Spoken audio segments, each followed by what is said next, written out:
Boa tarde, começando a nossa apresentação, né? Nós iremos falar sobre compressores. Nosso grupo é composto por eu, Carlos Felipe, o Iago Braz, o Pedro Henrique e o Vinícius Barbosa. Bom, então dando início aí à definição, né, e funcionamento, os compressores eles são peças essenciais aí para o funcionamento de qualquer sistema de refrigeração, né? Então, sem algum compressor você não consegue tocar um sistema de refrigeração. Então, você tem que ter um compressor. Ele é essencial para o sistema, né? E a sua missão, sua função é aumentar a pressão de algum fluido, nesse caso aí para sistemas de refrigeração, um fluido refrigerante, né? Então, ele é responsável por mais da metade do consumo de energia em um sistema de refrigeração, né? Então, é impossível, né, falar de um sistema de refrigeração industrial ou residencial, né, sem falar de compressores. Falando agora um pouco sobre os tipos, né? Então vamos aí tratar sobre os modelos de compressores, né? Tanto de êmbolo com movimento linear, compressor de êmbolo rotativo e turbocompressor. E falar também sobre os compressores mais comuns aí aplicados a sistemas de refrigeração. Bom, agora restringindo apenas aplicações de sistema de refrigeração, nós temos os compressores mais comuns encontrados no mercado, que é o compressor rotativo, que é um dos mais sofisticados equipamentos de refrigeração, né? E ele é produzido sob um regime extremamente automatizado, a fim de garantir a maior precisão possível. Então, eles são mais compactos, né? Eles possuem um nível de ruído reduzido, e aí, quando você se compara com compressores alternativos, ele apresenta economia de energia de até 40%.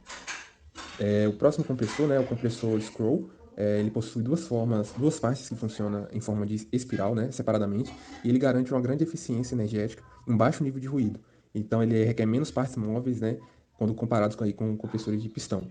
Ele também possui uma baixa velocidade de deslizamento, então, portanto, ele contribui por isso contribui, né, para que seu funcionamento seja mais suave e gere menos ruídos também, quando se compara aí com outros modelos. Então, esse compressor scroll é mais utilizado em chillers e sistema de ar-condicionado a partir de 24.000 BTUs por hora. Bom, dando continuidade, temos aí o compressor alternativo, né, que é conhecido aí como compressor recíproco, e ele é movido através de um pistão. Isso faz com que esse sistema ele seja mais ruidoso e menos eficiente energeticamente. Então, eles são confiáveis e robustos e são amplamente utilizados aí nos modelos de ar-condicionado, janela e split, que produzem até 30.000 BTUs por hora. Então, apesar ainda de serem bastante comuns, gradativamente esse tipo de equipamento já tem sido substituído aí pelo compressor rotativo, como já foi mencionado, devido às suas vantagens, né?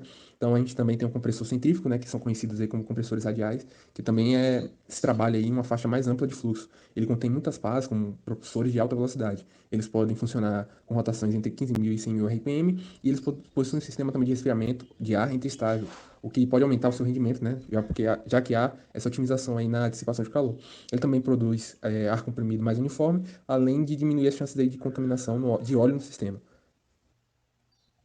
Bom, o próximo compressor é o compressor inverter. É um compressor relativamente novo aí em aplicações de sistema de ar-condicionado e refrigeração, né? Então eles são capazes aí de controlar a rotação, né? A velocidade de rotação e trabalhar em baixa frequência. Então, seu funcionamento também, ele tem a tecnologia de evitar os picos de energia, né? Que fazem às vezes alguns aparelhos consumir muita eletricidade.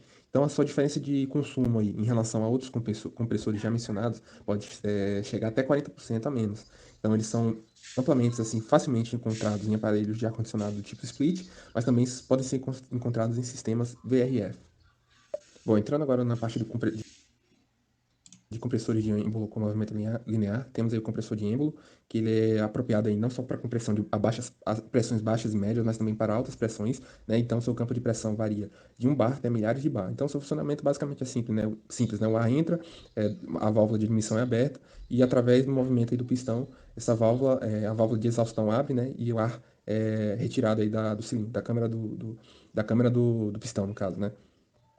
Quando se deseja se trabalhar com altas pressões, né? Compressão, né? A pressões muito elevadas, utiliza-se vários estágios, né? Então a gente pode mencionar aí, por exemplo, compressores de 2 estágios, mas existem vários outros estágios também, 3 ou mais estágios, né? Então tudo depende da pressão submetida ao sistema.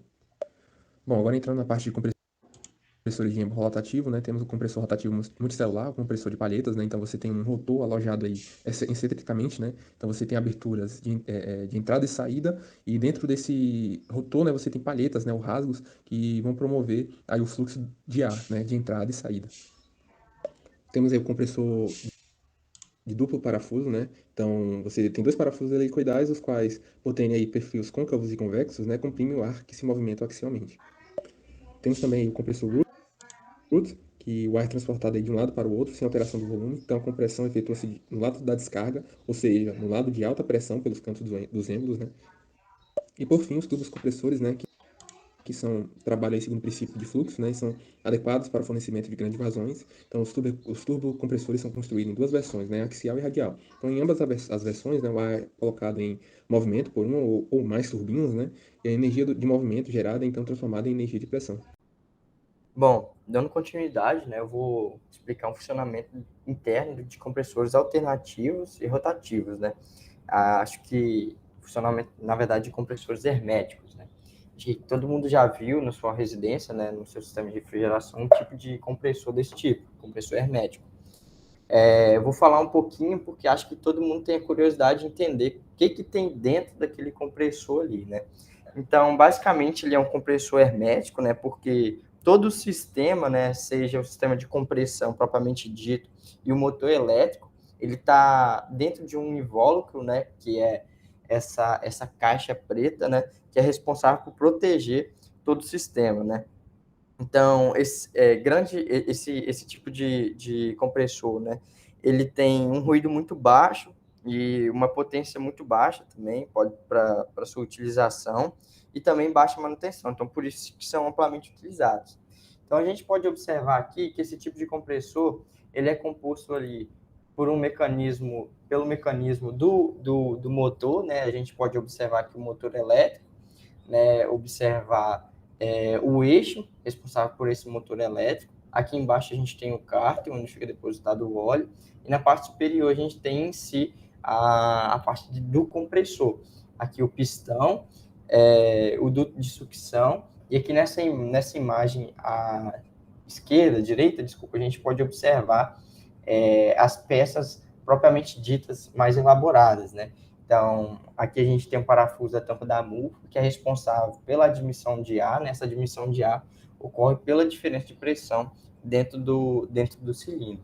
Então, aqui a gente tem um duto de descarga e o duto de sucção aqui também, na parte esquerda. Então, basicamente, é isso que a gente tem dentro do compressor alternativo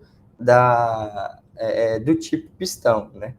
Então, aqui nessa outra imagem, a gente tem um funcionamento de um compressor, nesse caso agora do tipo rotativo, amplamente utilizado em sistemas de ar-condicionado também.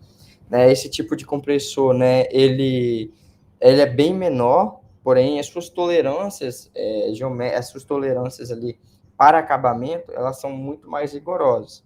Porém, né, eles são mais compactos e têm mais dimensões menores e também são mais leves. Então, aqui a sucção ela ocorre por esse ponto aqui, né? Aqui a gente pode observar o rotor, o estator, ou seja, a parte, também é um tipo de compressor hermético, né? Que a gente pode observar, que o motor aqui ele está dentro desse invólucro preto, né? Aqui a gente tem um duto de descarga, e a parte de compressão, nesse caso, fica aqui na parte inferior, né? No canto inferior do compressor. A gente não pode observar muito bem, mas a gente pode observar aqui a mola da palheta. E olhando nessa imagem a seguir, a gente pode observar como que é o funcionamento, né? Então, ou seja, a maior parte dele aqui é diretamente responsável pelo motor. E a parte de compressão é aqui, onde tem aqui a câmara de compressão, né? O eixo vai ser admitido, o eixo ele vai começar a rodar, a mola da palheta, que está evidenciada aqui, nessa parte inferior, e também nessa imagem aqui, a palheta logo embaixo, ele vai comprimir e vai descartar, né, o fluido refrigerante, né, aqui na tubulação aqui de descarte, né, de descarga. Então, é basicamente o funcionamento de um compressor rotativo e do compressor alternativo que a gente utiliza nas nossas residências. Bom, falando um pouquinho aí de falhas, né, que a gente acredita ser importante falar, né, a gente, com alguns sintomas aí do funcionamento do compressor, a gente consegue entender algumas falhas e até para evitá-las, né. Começando pela umidade, né, um processo de vácuo mal feito, né, ele pode gerar umidade aí no interior do sistema, né. Vale lembrar que o processo de vácuo ele tem que ser feito com uma bomba de vácuo apropriada, né, de 5 CFM ou superior, né, CFM seria pés cúbicos por minuto. E é meio que nada mais é do que o volume de ar que a bomba consegue puxar por minuto. Esse vácuo, né, no sistema ele não pode ser feito por outro compressor, apesar de isso existir, né, algumas pessoas fazerem dessa maneira, mas nunca pode ser feito dessa maneira, porque outro compressor não teria a capacidade de atingir, né, um nível de vácuo recomendado, que aí nas referências falam de 500 microns de mercúrio. E vale lembrar também que o filtro secador do sistema, ele sempre deve ser trocado quando o compressor for trocado. Acompanha, né, essa troca aí. Falando de carbonização, né, essa carbonização aí, ela vem da temperatura elevada do óleo, que meio que o queimaria, ele ficaria queimado, e isso aí vai gerar partículas em suspensão, que consequentemente gera desgaste, né, e lubrificação insuficiente, o que reduz a vida útil de alguns componentes internos do compressor e pode levar à sua falha. Partindo para vazamento, a carbonização ataca um dos componentes que mais são atacados com carbonização é a placa válvula e o cabeçote. Partindo para o vazamento, né, no lado de baixo a gente consegue perceber, né, que existe um vazamento com a geração de umidade no interior do compressor, porque esse ar, né, ele vai ser admitido antes do compressor e, consequentemente, partículas de água também vão estar ali. E no lado de alta, né, depois do compressor, esse problema ele poderia ser diagnosticado com uma perda de rendimento do sistema, uma perda de rendimento na refrigeração. Afinal, o sistema ele estaria perdendo carga, né? E falando de lubrificação ruim, falando mais especificamente em condições anormais, né, de temperaturas com funcionamento com temperaturas muito elevadas, né, essa lubrificação pode ser afetada. Em temperaturas muito elevadas, o óleo pode entrar em contato com a câmara de descarga, né, que acaba degradando a sua química, a sua química, né, a química do óleo. E aí vai diminuir sua capacidade de lubrificação. Outro fator que diminui, né, a capacidade de lubrificação do óleo é a presença de contaminantes, né, umidade, e a utilização de fluido refrigerante de má qualidade, que meio que vão funcionar como catalisadores, vão acelerar, né, a degradação do óleo. Que ele por si só ele se degrada, porém, dessa maneira, isso vai ser de maneira acelerada. A obstrução na tubulação também atrapalha a lubrificação do sistema, porque o óleo ele vai circular, né, pela tubulação, e se existir algum microvazamento, o óleo ele vai ser expulsado, né, juntamente com o fluido refrigerante, e ambos não voltarão ao compressor. Então, dessa maneira, o compressor vai perdendo sua carga de óleo, que vai gerar desgaste, né, precoce em alguns componentes aí também. Problemas com o dimensionamento da tubulação também afetam a lubrificação. Tubulações muito grandes, ou com sifão em algum lugar, sifão é tipo uma barriguinha, né? A tubulação, ao invés de ser reta, tem tipo uma barriguinha. Ou a entrada do evaporador ser de baixo para cima, né? Esses fatores eles atrapalham também a volta do óleo ao compressor. Então, o compressor, o óleo ele não vai ser circulado da melhor maneira, né? E acaba não voltando para o compressor. Outra falha, né, é o rompimento da junta da tampa, que pode ocorrer com carga em excesso de gás. Com a carga em excesso, né, pode acontecer um retorno de líquido, né, ao compressor, já que não vai conseguir transformar tudo em vapor ali antes de chegar no compressor. E isso aí acaba gerando uma pressão excessiva na junta, né? Podendo afetar até o cilindro, ou placa da válvula também pode ser afetada assim. Assim como qualquer outro equipamento, a seleção dos compressores, eles devem ter algumas considerações a ser levadas em conta, né?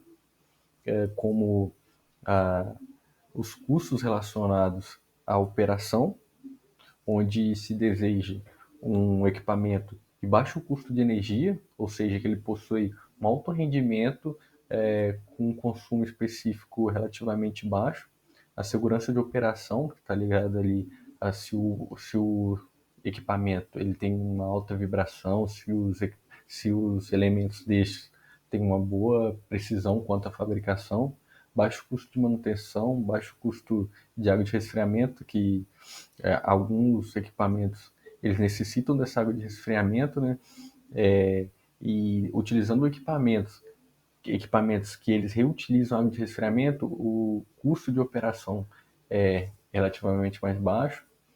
O baixo custo de supervisão, que está ligado a monitoramento do equipamento, como existem equipamentos que necessitam de uma lubrificação manual ou alguma drenagem, tendo um componente mais automatizado, você diminui esses custos necessários a esse tipo de, vamos dizer, manutenção.